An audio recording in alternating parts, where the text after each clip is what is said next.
तकरीबन छठी या सातवीं बार है जिसमें वो कहते हैं कि जंग मैंने एक दफ़ा फिर जो है वो रोक दी है। और इस दफ़ा उन्होंने पाकिस्तान का नाम लिया, या हमारे पाकिस्तान के फील्ड मार्शल हैं या वज़ीर-ए-आज़म है उनका नाम लिया, बल्कि वो नाम लेते हैं कि मैंने ये सऊदी अरब, यूएई और कतर की दरख्वास्त के ऊपर जो है वो जंग को किया। अमेरिका की कोशिश ये थी कि अब जो चाइना से मुलाकात की डेट मुअख्खर कर दी गई थी, उस वक्त तक कुछ ना कुछ ईरान से हासिल कर लिया जाए। 40 रोजा जंग से तो कुछ हासिल नहीं हुआ। इनकी कोशिश ये थी कि निगोशिएटिंग टेबल के ऊपर ईरान से कुछ हासिल कर लिया जाए, वो भी हासिल नहीं हुआ। इन्होंने आबनाए होर्मुज़ के अंदर 2 से 3 दफा जारहाना अंदाज में कोशिश की आगे बढ़ के खुलवाएं, लेकिन ये वो भी नहीं खुलवा सके। वहां भी इनको मुंह की खानी पड़ी कि ईरान ये जान चुका है कि 40 रोजा जंग में अमेरिका की हैसियत लड़ने की वो बाकी नहीं रही जो वो थी पहले। अमेरिका की एक अलाई है सेनेटर मर्जूरी टेलर ग्रीन, उसका बड़ा एक शदीद किस्म का बयान आ रहा है जिसमें उसने कहा है कि अगर अमेरिका ने ईरान में फौज दाखिल की, कि सियासी इनकलाब जो है आप यूँ समझे कि अमेरिका के दरवाजे के ऊपर जो दस्तक दे रहा है। में एक बयान और रख दीजिए ट्रम्प साहब का, तो ये पजल सॉल्व हो जाएगा कि मुझे अमेरिका में बढ़ने वाले इन्फ्लेशन या लोगों की जिंदगी पर पड़ने वाले असरात या अनएम्प्लॉयमेंट से कोई गर्ज नहीं है, मुझे सिर्फ ईरान का तेल चाहिए।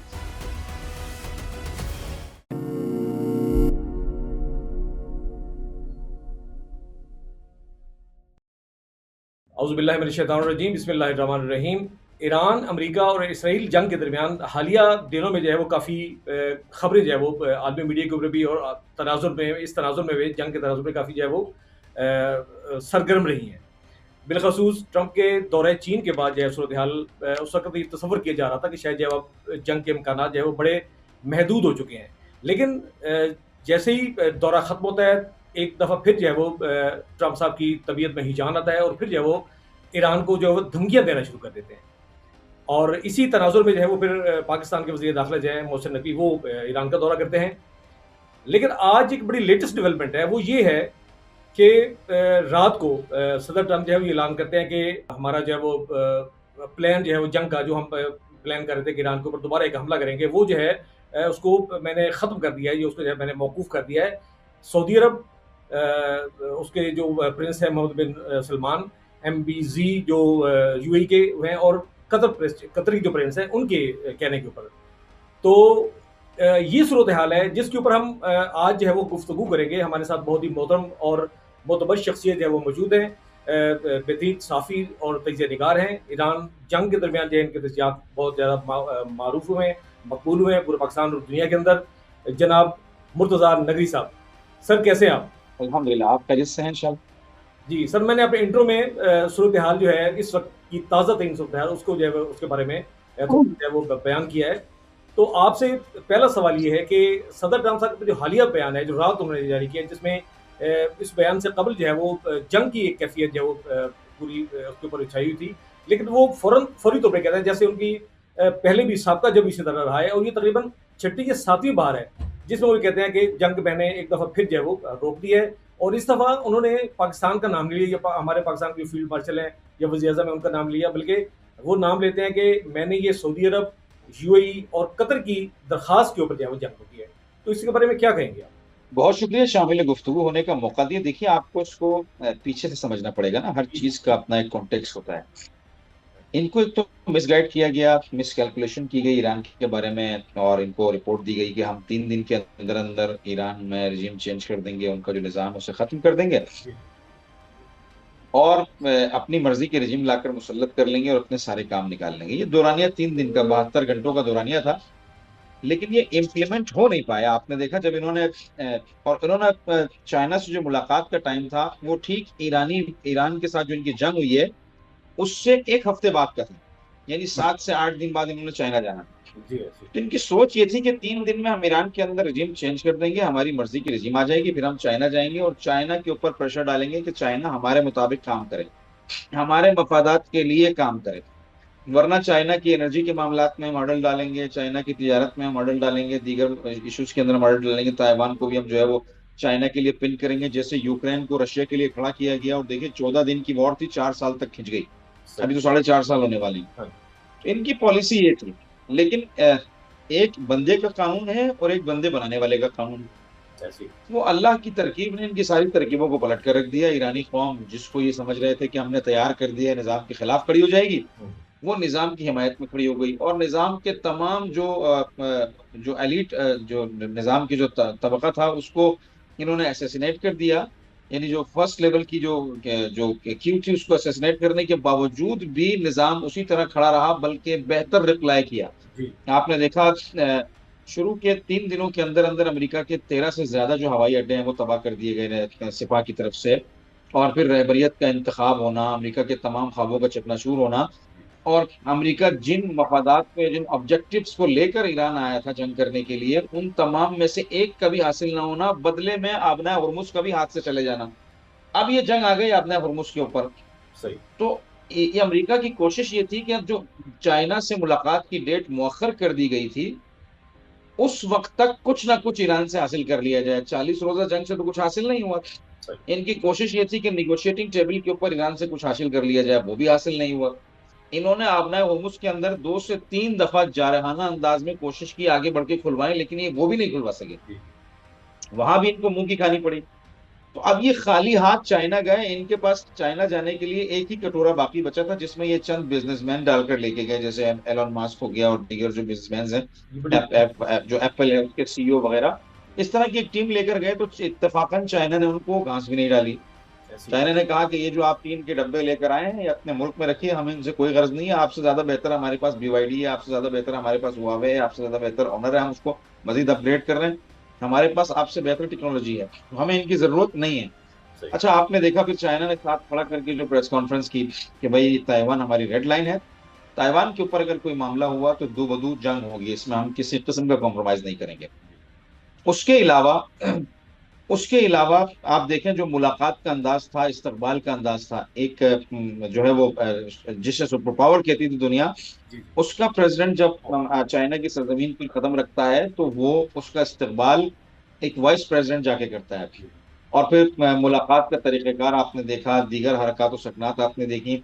एक अमेरिकन बड़ी शख्सियत का मैं बयान पढ़ रहा था, उन्होंने कहा ये शी जिनपिंग का ये एहसान है कि ट्रंप चाइना के दौरे पर मुसलसल 14 घंटे खामोश रहे। ये दुनिया पर इनका अब तक का एहसान है ट्रंप के इख्तियार में आने के बाद। जी, बिल्कुल ऐसा। ये बहुत बड़ा एहसान है कि 14 घंटे तक कोई इन्होंने फालतू बयान नहीं दिया जिससे दुनिया में कोई हंगामा बर्पा हो सके। सही।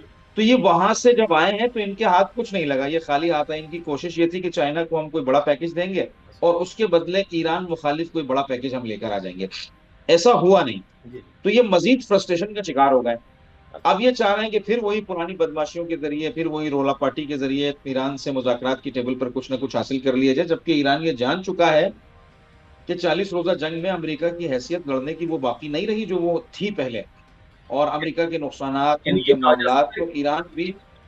ये कहा जा सकता है कि जी, जी। जो कुछ वो लेके जाना चाह रहा था ईरान जंग के नतीजे में, कि ईरान का, यानी कि इस जंग का फातेह होने की हैसियत, कि एक फातेह की हैसियत से टेबल पे बैठे ईरान के चाइना के मुकाबले वो नहीं कर सका। बिल्कुल भी नहीं हुआ, और न सिर्फ वो नहीं हुआ बल्कि बरक्स उसके यहाँ पर आकर जितनी धमकियां उन्होंने दी, उस फ्रस्ट्रेशन में दी। ये उस फ्रस्ट्रेशन में दी। अगर चाइना से कुछ हासिल हो जाता तो ये गले में डोल डाल के जो है वो पीट रहे होते गलियों में, जैसे हमारे यहाँ शादियों में पीटा जाता है। जी, जी। इन्हें कुछ हासिल नहीं हुआ। कुछ तो हासिल। उसका नतीजा ये निकला कि ये दीवाना आदमी फ्रस्ट्रेशन का शिकार होकर आया, तो मजीद अपनी फ्रस्ट्रेशन बाहर निकालने के लिए हम कल हमला करेंगे, परसों हमला करेंगे, हमारी शराइत मान ली जाए। बंदे खुदा, तुम्हारी शराइत माननी होती तो वो 40 दिन लड़ते, अपना इतना नुकसान क्यों करवाते, अपने इतने लोगों को शहीद क्यों करवाते। बस ईरान ने सरेंडर नहीं होना है, आपकी शराइत नहीं माननी है। 40 रोजा जंग से जो आप हासिल नहीं कर सके, आप चाह रहे हैं बदमाशियों के जरिए मैं टेबल पे हासिल करूं, तो इसका इम्कान ही नहीं है, जी, इसकी पॉसिबिलिटी नहीं है। और ये जो डायलॉग दे रहे हैं कि मैंने जंग को कतर, सऊदी अरब और यूएई की वजह से पोस्टपोन किया, तो सवाल ये है कि पहले वाली जंग के इनसे पूछ के शुरू की थी जो ये वाली जंग पोस्टपोन की। सही। पहला सवाल ये है। हाँ जी। अच्छा, दूसरा मतलब। सवाल ये है। जी, जी, जी, आप। जी, आप सवाल कीजिए। मैं इस सवाल ये कर रहा था कि देखिए, दूसरा अहम नुक्ता बता रहा हूँ जो अभी तक मीडिया पर नशर नहीं है। जी, जी। दूसरा अहम नुक्ता यह है कि पेंटागन के ही कुछ लोग अपना नाम फाश न करने की शर्त पर मुख्तलिफ न्यूज एजेंसीज को ये बात कह रहे हैं। मसला ये नहीं है कि वो जंग इनके कहने पर रोक दी गई, मसलन कतर, सऊदी अरब या अमारात के। जी, मसला ये है कि इन 40-45 दिनों में जो सीज फायर के अयाम हैं, मसलन इन इस 38-40 दिनों के अंदर ईरान ने अपने एयर डिफेंस सिस्टम को मजीद अपग्रेड कर लिया है। अच्छा। आपने देखा 40 रोजा जंग के अंदर भी तकरीबन कोई 12 से 15 उनके तैयारे F-35 स्टेल्थ जेट के साथ मार गिराए, जो उनका सबसे अच्छा दावा था कि सबसे अच्छा जेट है, हमला हरमुज के ऊपर है। उसके साथ मार गिराए। तो अब खबरें ये है कि ईरान ने अपने जो स्टेल्थ वो जो अपना जो एयर डिफेंस सिस्टम है उसको ये रशियन S-400 या उससे भी ऊपर की कैटेगरी तक पहुंचा दिया है। एक खबर पेंटागन के अंदर से ये है। इस वजह से ट्रंप साहब इस खौफ का शिकार हैं, पेंटागन इस खौफ का शिकार है कि अगर हमने दोबारा शुरू किया और उन्होंने हमारे जहाजों को टारगेट करना शुरू कर दिया तो जो बची कुछ इज्जत रह गई है वो भी, उसका भी फालूदा निकल आएगा। 39 तो पहले ही हो चुके हैं, मतलब 39 तो पहले ही हाँ कैलकुलेशन निकाल हाँ, चुके और ये महदूद स्ट्राइक वाला सिलसिला तो कोई है ही नहीं। हैं। अच्छा। ईरान ने पहले भी मना कर दिया है जी कि महदूद स्ट्राइक वाला कोई सिलसिला नहीं है। पहले भी इन्होंने कहा था कि हम एक महदूद स्ट्राइक करेंगे और जंग खत्म कर देंगे और ये और वो, तो ईरान ने, आप जानते हैं, पहले भी मना कर दिया था जी जी ऐसे। कि महदूद स्ट्राइक वाला कोई सिलसिला नहीं है। अगर आपने गलती की तो हम तभी आप छूटोगे जब हम आपको छोड़ेंगे। जी। अभी भी यही है। अच्छा, अभी मुर्तज़ा अभी एक सवाल है, फिर उसके बाद जब आगे आगे चलेंगे, बस बस एक ज़िमना निसी आपकी गुफ्तगू से एक सवाल निकला है। अच्छा, वो ये कि ये जो जी शिफ्टिंग जी। है, इनके पहले तो क्रेडिट, ये जंग बंदी का, ये जंग रोकने का ये क्रेडिट पहले तो मिलता रहा 5-6, इस दफ़ा पहले जो धमकियाँ इनके देता था सर ट्रंप, तो वो पाकिस्तान के खाते में मसा आ जाती। पाकिस्तान ने कहा है, पाकिस्तान ने रोका है। तो अभी इसने क्रेडिट शिफ्ट किया है ये हमारे जो खलीजी रियासतें हैं इनकी तरफ, तो इसको, इसके बारे में क्या कहेंगे कि ये क्या है, मतलब ये नया शिफ्ट क्या है उसके बारे में? नहीं नहीं, देखिए ना, देखिए, मसला ये है कि ईरान ने ये धमकी तो, ये पैगाम तो वाज़ेह तौर पर तमाम ममालिक को पहुंचा दिए इतराफ के। जी। पिछली 40 रोजा जंग में हमने इंतहाई जो है वो अकाउंटेबल टारगेट्स को हमने जो हिट किया है, फिट किया है। बहुत ज्यादा एहतियात के साथ और मुराद करते हुए, रियायत करते हुए इस जंग को हमने आगे बढ़ाया है। ये गलती अगर दोबारा हो गई तो आप हमारी पावर और हमारा बदला लेने का अंदाज देख चुके हैं। अगर खित्ते के किसी मुल्क से ये गलती दोबारा की गई तो हम सीधा सीधा अब की दफा बिना किसी रियायत के तमाम टारगेट्स को हम अचीव करेंगे जिनको हमने सेट कर लिया है। अच्छा। और इस खित्ते को अगर हम काबिल इस्तेफादा नहीं रहे किसी चीज से तो इस खित्ते को हम जड़ से पाक कर देंगे, किसी के लिए भी काबिल इस्तेफादा नहीं छोड़ेंगे। अगर तुमने ये गलती की कि तुम्हारे किसी मुल्क से एक ड्रोन या एक मिसाइल उड़ा, अच्छा। तो ये रिपोर्ट पहुंच गई है ना हम तक। अच्छा। और ट्रंप भी जानता है कि वो इस वक्त खौफजदा है पिछली 40 रोजा जंग के नताइज देखकर, क्योंकि अरब ममालिक भी इस सोच के साथ है ना। आपने वॉल स्ट्रीट जर्नल की रिपोर्ट पढ़ी होगी, मिडल ईस्ट आई की रिपोर्ट पढ़ी होगी, अल जजीरा की रिपोर्ट पढ़ी होगी। हाँ जी। सब ये कह रहे हैं कि तमाम अरब ममालिक ने 40 रोजा जंग में ईरान पर हमले किए हैं शुरू में, बिल्कुल बिल्कुल सर। सब ने किए हैं। हाँ जी। तो उन तमाम कोशिशों के लिए मैं अक्सर कुछ चैनल्स पर ये बात कर भी चुका हूं कि ये जंग अमेरिका, इसराइल और उसके छोटे छोटे 8 सूबों के साथ लड़ी गई है। तो वो कुछ लोग हंसते थे। जी। अब जब ये रिपोर्ट आई ना कि अमेरिका, सऊदी अरब ने भी, इमारात ने भी, कतर ने भी, उर्दू ने भी, कुवैत ने भी, यूएई ने भी ईरान पर शुरू के दिनों में इस उम्मीद के साथ कि ये निजाम खत्म हो जाएगा, ये निजाम लिपट जाएगा, भरपूर हमले किए हैं। समझ रहे मेरी बात को? जी जी जी जी बिल्कुल। तो तो अब जो है वो ईरान के जवाब देने की सलाहियत और ईरान के तहम्मुल की सलाहियत को देखकर ये अरब उन छोटे छोटे 8 सूबों को ये समझ में आ गया है कि ईरान इतनी आसानी से शिकस्त तस्लीम करने वाला मुल्क नहीं है और ना ही इतनी आसानी से किसी को छोड़ेगा अपना बदला लिए बगैर।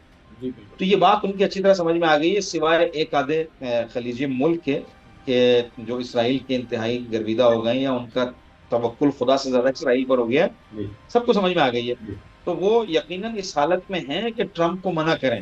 जी। तो उस कमजोरी को देखते हुए ट्रंप ने उनके ऊपर एक यानी वो जो सलेमानी टोपी थी उनके सर पे रख दी और घुमा दी इस दफा कि कतर और जो है वो सऊदी अरब और इमारात नहीं चाहते थे, जबकि इमारात के न चाहने का सवाल ही नहीं हाँ है। जी। इस वक्त इस खित्ते में अगर कोई जंग सबसे ज्यादा चाहता है तो इसराइल के बाद इमारात है। जी, वो इनिशिएटर है, वो तो बस इस जंग को इनिशिएट, ये मेरा नजरिया है, मेरा मतलब मेरी राय है कि इस जंग को बुनियाद पर इनिशिएट करने वाले ये खलीजी मालिक हैं, इन्हीं के इंटरेस्ट हैं, इन्हीं का ये उसके ऊपर जो है वो आया है अमेरिका यहाँ पे, ये इसराइल ने जो। नहीं, इनके जी जी। इनका बड़ा देरीना और हाँ इंतहाई सुहाना ख्वाब है कि ईरान किसी तरह से कमजोर हो जाए। लेकिन खलीजी ममालिक भी मेरे लिए उतनी ही अहमियत रखते हैं जितनी ईरान रखता है। हाँ जी। बरादर ममालिक हैं बिलाखिर, जिस तरह भी हो अकीदे की, भले हमारे मसलन जी एतकादात की मुखालफत हो, लेकिन अल्लाह, कुरान और रसूल पर तो हम एक हैं। ठीक है। तो मेरे लिए भी उतनी बरादर ममालिक हैं। लेकिन मसला यह है कि इनकी ये देरीना ख्वाहिश रही है कि किसी तरह से ईरान जो इस खित्ते के अंदर हर्डल बना हुआ है हमारे और इसराइल के राब्तों के दरमियान और हमारी अयाशियों को मजीद बढ़ाने के लिए, वो हट जाए। और उसकी मिसाल आपने खुद जी फलस्तीन के अंदर देखी कि 70,000। जी मुर्जा भाई, बिरादर ममालिक तो हैं, लेकिन ये बिरादरान यूसुफ की तरह हैं, बहरहाल आगे बढ़ते हाँ हैं। बिल्कुल सही कह रहे हैं जी, आगे बढ़ते हैं और बिल्कुल सही कह रहे हैं, उनसे उनसे उनसे बदतर हो सकते हैं, बेहतर नहीं हो सकते। हाँ जी। अच्छा, अगला आगे बढ़ते हैं अगले सवाल की तरफ। वो ये है कि जो हालिया तजावीज़ अभी जो मतलब लेटेस्ट जो डेवलपमेंट आई थी, वो ये थी कि एक तजावीज़ जो है वो अमेरिका की तरफ से आई, फिर उसका जवाब ईरान ने दिया। तो वो भी किसी यानी कि उसका कोई रिज़ल्ट नहीं निकला। यानी कि उसमें भी काफ़ी इतराज़ात आ गए, ईरान की तरफ से किसी ने मुस्तरद कर दिया, अमेरिका ने भी मुस्तरद कर दिया। तो आप क्या समझते हैं कि अभी जिस तजावीज़ हैं, इनके अंदर कुछ ऐसी चीज़ है कि आगे डेवलपमेंट अगर मेरे पास कहीं हो पाती है या बात जब देखिए ना, जी, उसके हल की तरफ निकल के जाहिरी तौर पर तो और जाहिरी तौर पर तो मैं इसका जवाब दे दूं फिर अगला सवाल जी, ले जी, लूंगा। हाँ जी। जाहिरी तौर पर तो जी, दो तरफा जो तजावीज हैं वो जाहिरी तौर पर तो डेडलॉक का शिकार है, क्योंकि जो ईरान शराइत बता रहा है अमेरिका उसकी बिल्कुल बरक्स शराइत बता रहा है। ठीक है। फॉर एग्जाम्पल वो एनरिच यूरेनियम किसी को देने को तैयार नहीं, अमेरिका कह रहा है हमें दिया जाए, हमारे पास भेजा जाए। वो कह रहे हैं भाई हम यूरेनियम की अफजूदगी जारी रखेंगे, लेवल को कम कर लेंगे, कह रहे हैं नहीं जीरो पर लाया जाए, 20 साल के लिए 30 साल के लिए बंद किया जाए। अच्छा, वो कह रहे हैं भाई हमारा डैमेज क्लेम दिया जाए, ये कह रहे हैं हम डैमेज क्लेम नहीं देंगे। वो सही, कह रहे हैं आप हमारे तमाम फ्रोजन एसेट्स को छोड़ें, ये कह रहे हैं हम आपके 25% से भी कम को छोड़ेंगे। ठीक है। समझ रहे हैं, वो कह रहे हैं हमारे ऊपर से सैंक्शन हटाई जाए, ये कह रहे हैं कि आपके ऊपर से सैंक्शन एक महदूद मुद्दत के लिए हटेंगी जब तक हमारे मुज़ाकरात चल रहे हैं। जी, तो ऐसी के और फिर मिसाइल के ऊपर डिस्कस करना, फिर जो इलाके के अंदर मुकामत है। तो ये सारी ऐसी चीजें हैं कि जो ईरान के लिए कभी भी काबिल कबूल नहीं हो सकती हैं। ईरान अगर इनको कबूल करेगा तो अब जो कैफियत या पोजीशन ईरान की उससे ज्यादा बदतर हो जाएगी। हाँ, बात समझ रहे हैं, क्योंकि ये शेर हो जाएंगे। सही, तो ईरान कभी भी इसको कबूल नहीं कर सकता। अब अमेरिका के पास कोई ऑप्शन नहीं है, क्योंकि इत्तेहादी साथ छोड़ गए हैं, अमेरिका के अंदर हाल बुरा है, पूरी दुनिया के अंदर बदनामी हो रही है, जी, जी, पूरी दुनिया के अंदर ऑयल क्राइसिस पैदा हो गया है, अपना हुर्मुज बंद है, उससे बाहर का मुआसरा उन्होंने कर लिया है, तो जो कुछ आता जाता था ये सारा सिलसिला इंतहाई सख्त मरहले में दाखिल हो गया है। जी, तो अब बज़ाहिर मुझे लगता है कि यकीनन कोई ना कोई रास्ता तो बिलाखिर निकलेगा ना, ऐसा तो नहीं हो सकता कि डेडलॉक जो है वो कयामत तक के लिए बरकरार रहे। तो मुझे लगता है कि दरमियानी रास्ता निकलेगा इसका कोई ना कोई, और वो ये इस जो पर हमारे मुहित होगा। जी, जो हमारे वज़ीर दाखिला साहब मोहसिन नकवी साहब जो है वो तीसरे दिन से तेहरान में मौजूद, आज उनकी सुनना जा रहा है कि आज जब वापसी उनकी हो गई है वहाँ से। तो ये क्या बस इसी सिलसिले की कड़ी है कि शायद कोई दरमियानी रास्ता जो भी कुछ न कुछ अगर बाकी है, तो उसमें कोई जी जी, इनका जो है वो जी जी, कोशिश कोशिश यही थी, हाँ जी, कोशिश यही थी कि कोई दरमियानी रास्ता निकाला जाए, हाँ जी, दोनों ग्रोहों को एक ऐसे मुआहदे की तरफ लाया जाए कि जिसमें विन विन की सिचुएशन बने। अमेरिका को भी महसूस हो कि मैंने भी कुछ अपने मकासद हासिल किए, और ईरान को भी ये लगे कि हमने भी अपने मकासद कुछ हासिल किए। फॉर एग्जाम्पल, जो मुझे समझ में आता है, मिसाल के तौर पे अगर ईरान के ऊपर से सैंक्शन हटा दी जाती हैं ऑयल ट्रेड के लिए, और जो उनके फ्रोजन एसेट्स हैं वो उनके हवाले कर दिए जाते हैं, तो 47 साल से घुटे हुए मुल्क के लिए एक बड़ी अचीवमेंट होगी। ठीक है। और मिसाल के तौर पे बदले में अपना हुर्मुज खोल दिया जाता है, और फॉर एग्जांपल जो एनरिचमेंट लेवल है उसको नीचे कर लिया जाता है, तो ये अमेरिका के लिए एक बड़ी अचीवमेंट होगी। और जो मवाद मसलन गनीशुदा जो मौजूद है वो अगर किसी सालिस मुल्क तक मुंतकिल कर दिया जाता है, तो ये अमेरिका के लिए एक बड़ी अचीवमेंट होगी, सही, जिसके ऊपर उन्होंने 20 साल से रोल डाला हुआ है कि हर 5 दिन बाद अमेरिका मिसाइल बनाने वाला है, न्यूक्लियर, हर 5 दिन। सही, तो ये एक कैफियत या एक सिनेरियो बन सकता है कि जिस पर दोनों ममालिक बैठकर कोई एक राय हल पैदा करें और एक दूसरे के करीब आ जाएं। सही, अगर ये दोनों ममालिक किसी तरह अटके रहे, बिलखुसूस ट्रम्प जो किसी मुज़ाकरे की कैफियत को आगे बढ़ते देखता है तो दीवानावार बयान देना शुरू कर देता है, पागलपन शुरू कर देता है। और खुद अमेरिकन कह रहे हैं, मैं नहीं, आप अमेरिकी स्कॉलर्स को उठा लीजिए जाके, वो कह रहे हैं कि जैसे ही कोई मुज़ाकरात की फजा बनती है, हाँ जी, इस जाहिल का मुंह गटर के ढकने की तरह खुल जाता है, और ताफुन फैला के फिर उस सिलसिले को जो है ना वो मरीजी की तरफ लेकर चले जाते हाँ जी। अच्छा मुर्तज़ा भाई एक और सूरत हाल है मतलब जो अमेरिका की दाखिली सूरत हाल है। अमेरिका की एक अलाई है, माज़ी में उसकी सॉरी की अलाई रही है, हैं। Senator Marjorie Taylor Greene. उसकी उसका बड़ा एक शदीद किस्म का बयान आ रहा है जिसमें उसने कहा है कि अगर अमेरिका ने ईरान में फ़ौज दाखिल की, यानी कि आपकी फ़ौज अगर इनकलाब आ जाए। बरखत दाखिल की, तो उसने कहा कि एक सियासी इनकलाब जो है आप यूँ समझिए कि अमेरिका के दरवाजे के ऊपर जो दस्तक दे रहा है, जी, जी। और हम बिल्कुल तैयार हैं, हम अब ये दोबारा नहीं होने देंगे, मज़ीद नहीं होने देंगे, दोबारा नहीं, उसने कहा मज़ीद नहीं होने देंगे, और हम इसके लिए बिल्कुल तैयार, हम फैसला कर चुके हैं। यानी वो कह रहा है कि हम, चूँकि वो रिपब्लिकन है, लेकिन रिपब्लिकन, डेमोक्रेट्स और दीगर वो ग्रुप्स अमेरिका के अंदर से जो जंग मुखालिफ हैं, या वो इसकी जो तहरीक थी जिसकी बुनियाद के ऊपर अमेरिका ये इलेक्शन जीत के आया है, क्या कहते हैं उसको, great make great America again great. तो वो जो तहरीक है उसकी बड़ी सरगर्म कारकुन है, उसकी तरफ से इस तरह का बयान आना और वहाँ पे मुजाहिरीन को वो करना, मुजाहरों को अरेंज करना और इस तरह का बयान देना, ये शायद अमेरिका की तारीख में मैंने करीब जो है इस तरह का बयान नहीं देखा। और ये वो है जो उसकी तहरीक की बुनियादी और बड़ी सरगर्म कारकुन है, इसकी सेनेटर भी है, रिपब्लिकन सेनेटर है, और इस तरह शदीद बयान, इसकी थोड़ी सी वजह चाहिए कि अमेरिका के अंदर जो वो क्या मसला लावा पड़ रहा है। देखिए, इसमें तो कोई शक नहीं है ना, अमेरिका के अंदर इसराइल मुखालिफ जो जज्बात हैं, वो अमेरिका की हिस्ट्री में पहली दफा तमाम तर सरमाया खर्च करने के बावजूद जूश लॉबी के इस बुरी तरीके से वो सेंटिमेंट जो है उभर के सामने आ रहा है। वरना अमेरिकन जो प्रेसिडेंट जॉन एफ कैनेडी, उनको तो इसी बात की सजा दी गई थी कि उन्होंने इसराइल की मुखालफत की थी। इसी बात की सजा अमेरिकन हिस्ट्री में उनको दी गई। ये तारीख में पहली बार ऐसा हुआ है कि इसराइल के खिलाफ खुलकर और इसराइली लॉबी के खिलाफ अमेरिका में खुलकर डिबेट हो रही है। वरना किसी के बाप का चारा नहीं था। जिस तरह हमारे यहाँ कुछ बातों को आप खुलकर नहीं कर सकते, उसी तरह से उनके यहाँ भी वो खुलकर न करने वाली बातें जूश लॉबी के खिलाफ महाज खड़ा करना था। तो तारीख में अमेरिकी ये पहली बार हुआ है कि जूश लॉबी के खिलाफ शदीद तरीन बातों को इस वक्त खुलेआम किया जा रहा है, मीडिया के ऊपर भी और गवर्नमेंट प्लेटफॉर्म्स के ऊपर भी। और आपने देखा कि अमेरिकन कांग्रेस ने जब ट्रंप के जंगी इख्तियारात को महदूद करने के लिए रायगिरी की, वोटिंग की, तो पहली मरतबा 7 लोगों के डिफरेंस से, दूसरी मरतबा 5 लोगों के, तीसरी मरतबा एक आदमी के डिफरेंस से वो मीटिंग जो है वो नतीजा खेज नहीं हो सकी। तो ये इस बात की अलामत है कि आहिस्ता आहिस्ता जो जूश लॉबी है उसका नफूज या उसका जो असर था वो वहाँ कम हो रहा है। और दूसरी अहम तरीन बात जो उन्होंने की, जो अभी मैंने उनका बयान खुद ये पढ़ा है, आज का स्टेटमेंट अभी मैं सुबह पढ़ रहा था। देखिए, अमेरिका के अंदर सोशल सिक्योरिटी जो सिस्टम था वो पूरा डैमेज हो गया है। लोगों की तालीम में हर्ज पैदा हो गया है, लोगों के जो मेडिकल के मामला थे उनमें हर्ज पैदा हो गया है, लोगों की रोजमर्रा की जो जरूरियात जिंदगी की अशिया थी वो महंगी हो गई है, पेट्रोल महंगा हो गया है, बहुत सारे मामला जो एनर्जी से ताल्लुक रखते हैं खुद बहुत महंगे हो गए। तो वो सोशल सिक्योरिटी सिस्टम पूरा अमेरिका का कोलैप्स की तरफ जा रहा है। और फिर इसके बराबर में एक बयान और रख दीजिए ट्रम्प साहब का, तो ये पजल सॉल्व हो जाएगा कि मुझे अमेरिका में बढ़ने वाले इन्फ्लेशन या लोगों की जिंदगी पर पड़ने वाले असरात या अनएम्प्लॉयमेंट से कोई गर्ज नहीं है, मुझे सिर्फ ईरान का तेल चाहिए। तो इससे ये बात साबित होती है कि अमेरिकन ये समझ रहे हैं कि ये बंदा जाती कारोबार करने वाला आदमी है, इसको अमेरिका के मफादात से कोई इंटरेस्ट नहीं है। ये मेक अमेरिका ग्रेट अगेन का नारा जो लगा के आया था, ये मेक अमेरिका नहीं, मेक ट्रम्प ग्रेट अगेन का नारा था। ये अभी देखे ना, एक रिपोर्ट में ये भी पढ़ा था कि हो सकता है 2027 के आखिर तक एलोन मस्क दुनिया का सबसे अमीर तरीन आदमी बन जाए। तो ये तो कितनी मेहरबानियां चल रही हैं।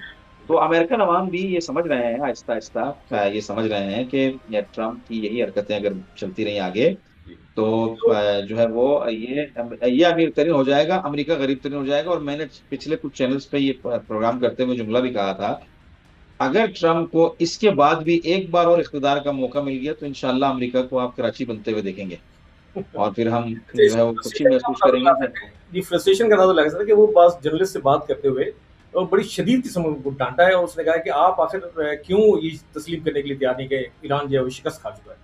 नहीं, आप यही देखेंगे ना, मैंने इसलिए तमसील कराची से दी, आपको समझने की जरूरत है, इसको खोलेंगे तो आप समझ जाएंगे कि जब वहाँ कराची के बारे में कोई सवाल करता है वहाँ के जिम्मेदारान से, शहर का बुरा हाल है और वो फौरन झड़क देते हैं, आपको अच्छी चीजें तो नजर ही नहीं आती हैं, आपकी आंखें ही नहीं है, आप तो सिर्फ, तो वही सेम हाल सूरत हाल है। इसलिए मैंने तमसील कराची से दिया। अब इसको मैं खोलूंगा तो लंबा हो जाएगा, लोग समझ बस कराची का नाम आ गया वो रिलेट कर दिया तो उससे काफी वाज़ेह हो जाती है। अच्छा मुर्जा साहब, एक और जो क्वेश्चन है वो यहाँ पे पाकिस्तान के अंदर है, मैंने जो पाकिस्तान का मीडिया उसमें देखा है कि एक यानी कि जब ये ट्रम्प का दौरा हुआ चाइना का, और चाइना के बाद उसके बाद जो स्ट्रेटजी है जो वाज़ेह तौर पे कुछ आया नहीं था सामने, तो अब ये यहाँ पे मतलब जो मुबसरीन हैं या तज्ज़िया निगार हैं या हमारे एंकर पर्सन हैं वो डिबेट्स के अंदर जो या सोशल मीडिया के ऊपर जो बात काफ़ी है वो आना शुरू हो गई और इसमें शकुक शुबहात मसला पैदा करना शुरू कर दिया कि चाइना जो है उसकी पॉलिसी अब ऐसी है या इसकी मुलाकात के बाद ये इसमें कुछ ऐसा तय पाया है जिसमें वो ईरान की हमायत से पीछे हट गया। इस तरह का एक तस्वीर जो है वो बिल्ड करने की पाकिस्तान के अंदर कोशिश की जा रही है। और इसके साथ साथ अब्बास इराक़ची की जो उसमें इंडिया के अंदर जो उसकी थी क्या कहते हैं उसको, इजलास जो था, जी उसके वज़ीर ख़ारिजा से जो मुलाकात हुई, उसके अंदर जो चाबहार के वाले से इंडिया की जो उन्होंने ऑफर की कि ये आपके लिए जो है मशरिक़ वस्ता और तक आगे यूरोप तक जाए इकोनॉमिक डेवलपमेंट का जो रास्ता खुल सकता है, इसको लेके काफ़ी मतलब तनकीद की जा रही है। सोशल मीडिया की बात करूँ, पब्लिक तो शायद बस इस तरह देखिए, दो मैं मेरी बातों पर सारी चीजें, आपकी राय लेना चाहेंगे। जी, दोनों देखें, सारी चीजें मेरी नज़र में सोशल मीडिया से गुज़र रही है, तूफ़ान जो खड़ा। हाँ जी, पहले वो आपके दूसरे सवाल को ले लो। जी, देखिए, अब्बास इराक़ची गए थे ब्रिक्स की मीटिंग के अंदर। ब्रेक्स में जी, जी। अमेरिका और ईरान की तो इस वक़्त बदतरीन दुश्मनी चल रही है। सही, अक़वाम मुत्तहिदा का दफ़्तर अमेरिका में है, तो ईरान के नुमाइंदे को अमेरिका जाना पड़ेगा ना, इसका माना ये तो नहीं है कि अमेरिका ने ईरान से दोस्ती कर ली है। जी, तो वो ब्रिक्स का इजलास था, ईरान ब्रिक्स का मेंबर है, जहाँ भी इजलास होगा, वो वहाँ शिरकत करेगा। हाँ जी। अच्छा, वहाँ जाने के बाद लाज़िमी बात है वो स्टेट इंडिया है, तो वहाँ के मिनिस्टर से, फॉरेन मिनिस्टर से, किसी ट्रेड मिनिस्टर से किसी न किसी से तो मुलाकात होगी। नहीं वो ब्रिक्स अब जी, जी, सवाल ये है कि चाबहार पर बात हुई, चाबहार अब से नहीं, बहुत अरसे पहले से इंडिया के हाथ, जंग के बाद, 12 रोज़ा जंग के बाद से ही चाबहार को ईरानियों को देना चाह रहा है, लेकिन वो जो मतलूबा मिकदार में खर्च किया गया पैसा है, उसे लेना चाह रहा है। जी, तो अभी ईरानी कहाँ से देंगे उसको? सही, सवाल ये है ना। तो वो कह रहे हैं कि भाई चाबहार में आप अपना काम करो। जी, चाबहार में इंडिया के काम करने का मतलब मैं नहीं समझता हूँ कि वो ईरानी इंडिया वालों को गले लगा रहे हैं, क्योंकि हर इंसान अपने दुश्मन को खुद बेहतर जानता है, दूसरा नहीं। मैं ईरानियों को नहीं समझाऊंगा कि कौन आपका दुश्मन ज्यादा है। जी, ईरानी खुद जानते हैं ना, क्योंकि झटके उन्होंने खाए। हाँ जी, जिसके घर का फर्द मरता है, वो जानता है कि जिसने मारा है वो कितना जहर लगता है उसको। सही, मैं तो इस बात का एहसास नहीं कर सकता। ठीक है। तो इंडिया के मामले के अंदर भी वहां पर राशि साहब ने एक जुमला कोट किया कि जो इसराइल का साथी है वो हमारा दुश्मन है, वाज़ेह जुमला है। और हम अपने दुश्मनों से निमटना बखूबी जानते हैं। लेकिन शायद हमारे यहाँ इस कश्मीर दुश्मनों के से निमटने जी, जी, अच्छा, दुश्मनों से निमटने का मतलब ये नहीं होता है कि आप दस्तो गिरबा हो जाएंगे। यूएई इस वक्त मुकम्मल इसराइल का हामी और ईरान का मुखालिफ बना हुआ है। जी, उसके बावजूद ईरान तो यूएई को भी ये कह रहा है कि आप हमारे पड़ोसी मुल्क हैं, अपने मामलात को बेहतर करें, जी, उनके चुंगल से खुद को निकालें, आए हमारे साथ बैठें। बस इसका मतलब ये है कि जो है वो ईरान यूएई से भी मुकम्मल दोस्ती कर बैठे। ठीक, नहीं, देखिए, इंटरनेशनल रिलेशंस के अंदर स्टेट्स के मफादात का दरवाजा कभी बंद नहीं होता है।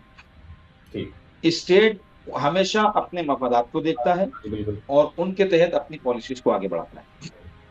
अगर ईरान और यूएई मिल बैठते हैं, तो ये ईरान के लिए भी फायदा है और पूरे खित्ते के लिए भी फायदा है, और इसराइल की कमजोरी भी है। तो ठीक, ईरान उससे बात करेगा। बिल्कुल ऐसे ही। बिल्कुल इसी तरह उस बात का मतलब ये नहीं है कि ईरान उसको अपने बगलगीर कर लेगा या उसको दूसरे ममालिक पर मुसल्लत कर देगा, ब्रॉडर कॉन्टेक्स्ट के अंदर। जी, बिल्कुल इसी तरह मेरे ख्याल में इंडिया में जो उनकी मीटिंग हुई है, वो बाहमी एहतराम को बरकरार रख रहे हैं, सही, लेकिन पहले वाली पोजीशन इंडिया से कभी भी नहीं होगी जो ईरान की थी, जहां तक मैं समझता हूँ। सही है, हाँ, रह गया मामला तेल का। तेल बिल्कुल बेचेंगे वो इंडिया को, वो बिल्कुल बेचेंगे रशिया को। कल को फ्रांस मांगेगा उसको भी बेचेंगे, सही, कल को यूके मांगेगा उसको भी बेचेंगे, कल को दूसरा कोई मुल्क मांगेगा उसको भी बेचेंगे। भाई ट्रेड है ना, करेंगे वो। तो तेल लेना या ब्रिक्स की मीटिंग में जाकर वहां पर एक मुलाकात कर लेना, इससे ये बात साबित नहीं होती है कि इंडिया के साथ ईरान ने दोस्ती कर ली है, जी, जी, बिल्कुल, मेरे मुताबिक। ठीक, क्योंकि शदीद तरीन हालात गुजरे हैं बीच में इंडिया और ईरान के, तो ईरान समझ चुका है। और मैं भी समझता हूं कि अब शायद कभी ऐसा हो कि इंडिया वाले गलती से भी ईरान के अंदर से फायदा उठाकर पाकिस्तान में किसी काम को करने की कोशिश करें। ये तो सवाल ही पैदा नहीं, सही, ये तो सवाल ही ये तो सवाल ही पैदा नहीं है, क्योंकि मामला इस नहज तक पहुंच गए हैं कि अगर इंडिया कहीं पर काम भी कर रहा होगा, तो पहले ईरान शायद ये कह के छोड़ देता कि चलो इंडिया यहाँ पे अपना प्रोजेक्ट कर रहा है।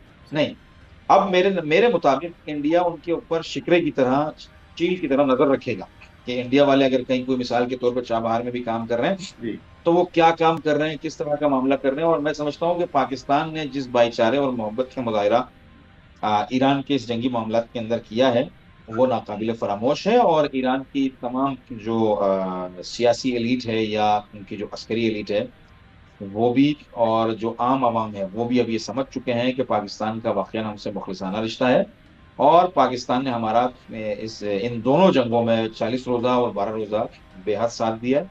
और वो जगह जगह तशक्कुर भी करते हैं। और दूसरी बात, आपने चाइना से कहा, देखें मैंने फिर यही कहा कि स्टेट्स का कोई दीन नहीं होता है, और खास तौर पर वो सेकुलर स्टेट्स जो होती हैं उनके पास तो कोई दीनों ईमान का सिलसिला नहीं होता हाँ है। जी, बिल्कुल, वो अपने मफादात को परसू करते हैं। हाँ जी, तो ये कोई शक नहीं है इसमें कि चाइना ने अमेरिका से अपने मफाद का सौदा ईरान के ऊपर कर लिया, हो सकता है, मतलब ऐसा नहीं है कि बिल्कुल नहीं हो सकता। लेकिन समझने की बात यह है कि अगर ईरान इस खित्ते में डीरेल हो जाता है तो चाइना अपने आप को बचा कैसे पाएगा? सही। पूरा मिडिल ईस्ट ईरान के अमेरिका के हाथ में आ जाएगा, इसराइल के हाथ में आ जाएगा, उसके बाद वो पाकिस्तान को कमजोर करने की कोशिश करेंगे, इंडिया के साथ मिलकर चाइना के दरवाजे पे जाके खड़े हो जाएंगे। न सिर्फ इस रूट से ट्रेड करना उनके लिए मुश्किल हो जाएगा, बल्कि उनका जो सस्ती एनर्जी का जो जरिया है हाँ जी। वो भी मारा जाएगा। और अगर चाइना जाकर रशिया पर डिपेंडेंट हो गया तो रशिया भी कोई अल्लाह वाला मुल्क तो नहीं है ना सर। रशिया भी, जब चाइना रशिया पर डिपेंडेंट हो जाएगा तो फिर रशिया भी अपने मफादात को चाइना से ज्यादा निकालने की कोशिश करेगा।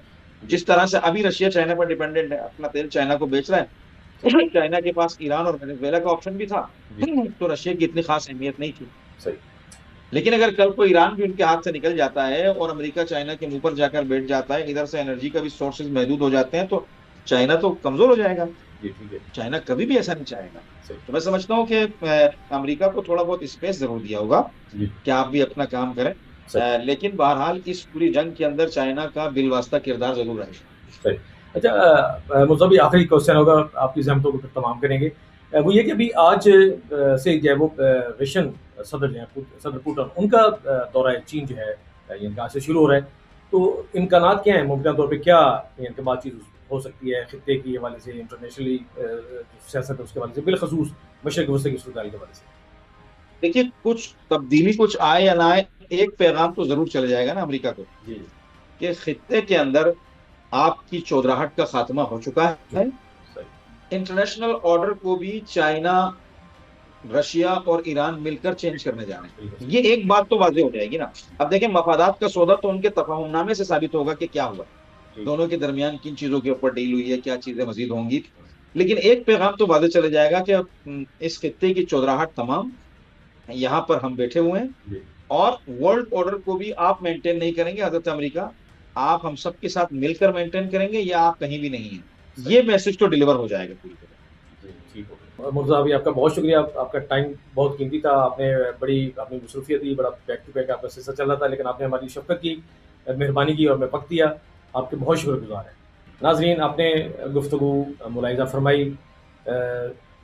इस सारी गुफ्तगू का जो एक नतीजा जो है वो ये निकलता है कि अमेरिका ने ये जो जंग ईरान के ऊपर जो दोबारा मुसल्लत करना चाह रहा था दौरा चीन के बाद, इसकी धमकियाँ जो है वो दे रहा था, कई दिनों से दे रहा था, वो एक ताज़ा तरीन जो इन्फॉर्मेशन है उसकी बुनियाद के ऊपर कि ईरान ने जो अपनी स्टेल्थ टेक्नोलॉजी थी उसको बहुत बेहतर कर लिया था। यानी कि वो अब जंग बंदी से लेके तो अब तक, यानी कि इस वक्त तक जो जितना टाइम गुजरा है उसमें उस एक रिपोर्ट्स के मुताबिक, जो रिपोर्ट अमेरिका में और दीगर मगरबी ज़राए अबलाग में छपी हैं, जिसमें ये कहा गया है कि ईरान ने अपनी सेल्फ टेक्नोलॉजी को बहुत बेहतर कर लिया था, और वो बहुत बेहतर तरीके से, पहले से बेहतर तरीके से अमेरिकन उसको जंगी जहाज़ों को और दीगर उसके जितने ये इस तरह के टूल्स हैं फ़ज़ाइया के, उनको जो है बड़ी आसानी के साथ जो है वो निशाना बड़ा करेक्ट तरीके से जो है वो बना रहा था। और इम्कान ये था कि अगर अमेरिका दोबारा एयर स्ट्राइक्स करता या उसकी ज़मीनी जो है वो इसके अंदर जो इन्वेडिंग करता, हमला आवर होता, तो उसको जो है वो पहले से ज़्यादा ईरान की मुज़ामत और उसकी जदीद टेक्नोलॉजी की बदौलत बहुत ज़्यादा नुकसान का सामना करना पड़ता। तो ये जो अभी उसने जंग रोकी है, इसकी बुनियादी और सबसे बड़ी वजह वो यही है। अपना ख्याल रखिएगा। अगले प्रोग्राम के लिए, अगले पॉडकास्ट के लिए आपकी खिदमत में फिर पेश होंगे। उस वक्त तक के लिए आपसे इजाज़त चाहते हैं। अल्लाह हाफ़िज़।